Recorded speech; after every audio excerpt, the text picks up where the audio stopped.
तो भाइयों, क्या आपको वो समय याद है जब आप अपने क्लास में अच्छे नंबर लाया करते थे और आप पढ़ाई में भी काफ़ी ज़्यादा अच्छे थे, लेकिन अब आप जितना भी कोशिश कर लो पढ़ाई करने की, आपके पहले जैसे नंबर आते ही नहीं हैं। आप जितना कोशिश करते हो कमबैक करने की, आपका कमबैक हो ही नहीं पा रहा है। वेल, आप अकेले नहीं हो।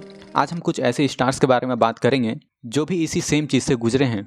तो दोस्तों, सबसे पहले नंबर पे है अक्षय कुमार। अब अक्षय कुमार की मूवीज़ तो हम सब ने अपने बचपन में भी देखी है। अक्षय कुमार बॉलीवुड के काफ़ी जाने माने एक्टर हैं और अक्षय कुमार ने थ्रू आउट अपने करियर में तमाम मूवीज़ में एक्टिंग की है। आपको हेरा फेरी, राउडी राठौर इस टाइप के फिल्में तो याद ही होंगी और इनका भी अभी डाउनफॉल आते हुए दिख रहा है। वेल, इनकी मूवीज़ देखा जाए तो 2020 तक काफ़ी बढ़िया परफॉर्म कर रही थी बॉक्स ऑफिस पे, लेकिन उसके बाद इन्होंने जितने फिल्में किए हैं सारी ही फिल्में फ्लॉप होती गई, जैसे कि बेल बॉटम, सूर्यवंशी, बच्चन पांडे, सम्राट पृथ्वीराज, रक्षाबंधन, बड़े मियाँ छोटे मियाँ, सरफिरा। मैंने अभी जितने भी मूवीज़ के नाम लिए, ये मूवीज़ काफ़ी ज़्यादा एवरेज हैं और हर साल अक्षय कुमार कुछ न कुछ मूवीज़ के साथ आते ही हैं। इनकी मूवीज़ अब बॉक्स ऑफिस पे कुछ भी इम्पैक्ट कर नहीं पा रही हैं। अक्षय कुमार ने खुद ये बात बोली है कि वो 2-3 कॉमेडी फिल्म्स भी करेंगे, जिसमें से हेरा फेरी 3 भी एक हो सकती है। तो मे बी उस फिल्म से हमें कुछ उम्मीद है कि शायद इनका कमबैक हो जाए, लेकिन फ़िलहाल अभी तक तो इनका कमबैक होते हुए नहीं दिख रहा है।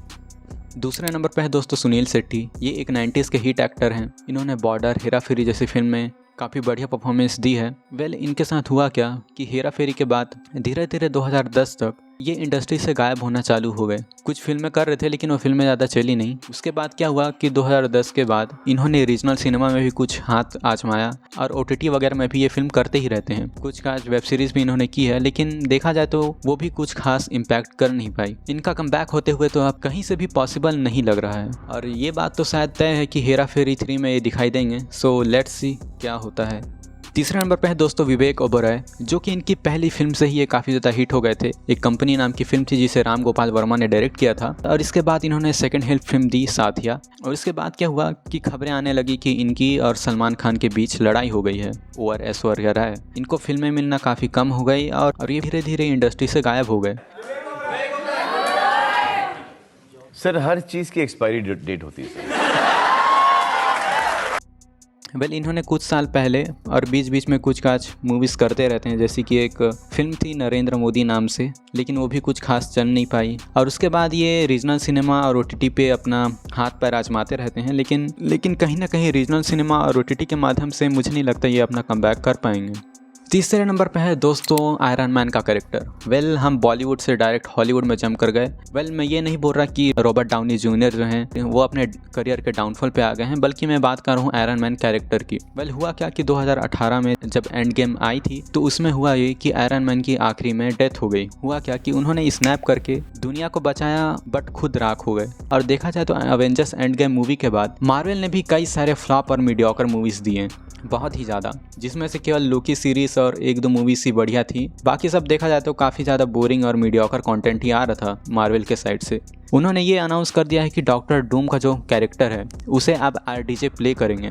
अब इससे RDJ तो वापस आ जाएंगे लेकिन आयरन मैन वापस नहीं आएगा। लेकिन इस बात को लेकर कई सारे फैंस खुश हैं कि भाई RDJ को वापस देखने को मिलेगा, लेकिन मेरी नज़र से ये बिल्कुल भी एक सही मूव नहीं था, क्योंकि मैं समझता हूँ क्योंकि मुझे लगता है कि RDJ को आयरन मैन का कैरेक्टर ही सूट करता था। अब उनको एक बिल्कुल ही अलग अवतार में देखना, वो भी एक सेम सिनेमैटिक यूनिवर्स में, काफ़ी ज़्यादा अलग महसूस होगा मेरे लिए। चौथे नंबर पे है दोस्तों गोविंदा। 90s के टाइम पे बहुत ही हिट एक्टर थे और ये मेरे पर्सनल फेवरेट भी थे अब मेरे बचपन में। और टू बी ऑनेस्ट, इनकी जो एक्टिंग है ये काफ़ी ज़्यादा नेचुरल प्रतीत होती है और ये किसी भी कैरेक्टर में पूरी तरीके से घुस जाते हैं। इनकी एक्टिंग इसकी लाजवाब है। यहाँ तक कि सलमान खान जब वो एक बार आपकी अदालत में आए थे तो उन्होंने गोविंदा के बारे में कुछ ये कहा था, हमारे जनरेशन के अंदर उससे बेटर ना एक्टर आया है ना एक्टर आएगा, और वो है गोविंदा। अब इनके डाउनफॉल का कारण क्या है? तो अगर आप गूगल में सर्च करोगे कि गोविंदा का डाउनफॉल क्यों आया, आपको हैरानी होगी कि ये कारण है। तो पहला तो ये है कि ये काफ़ी सुपरस्टिशियस आदमी है, मतलब कि अंधविश्वास भरा था इनमें। हुआ ये था कि एक बार कोई फिल्म बन रही थी इनकी और इन्होंने जो पेन्स होते हैं जिससे आप लिखते हो पेपर्स पे, उसको अपने सेट से बैन कर दिया था। वो इसलिए क्योंकि इनका मानना ये था कि पेन सेट में रहेंगे तो ये हमारे लिए बैड लक होगा। और गूगल के अकॉर्डिंग ये भी एक न्यूज़ है कि गोविंदा ज़्यादातर अपने फिल्म में लेट पहुंचते थे और इस वजह से जो क्रू मेंबर होते थे वो इनसे काफ़ी ज़्यादा अपसेट रहते थे। और ये भी बोला जाता है कि ये कई बार एक ही टाइम पे कई मल्टीपल फिल्म साइन करते थे। अब दो नाव पे पाँव रखना का क्या नतीजा होता है ये तो आप सब जानते ही हो। चौथा रीज़न भी बताया जाता है कि गोविंदा के रिलेशनशिप फिल्म इंडस्ट्री वालों से कुछ सही नहीं थे।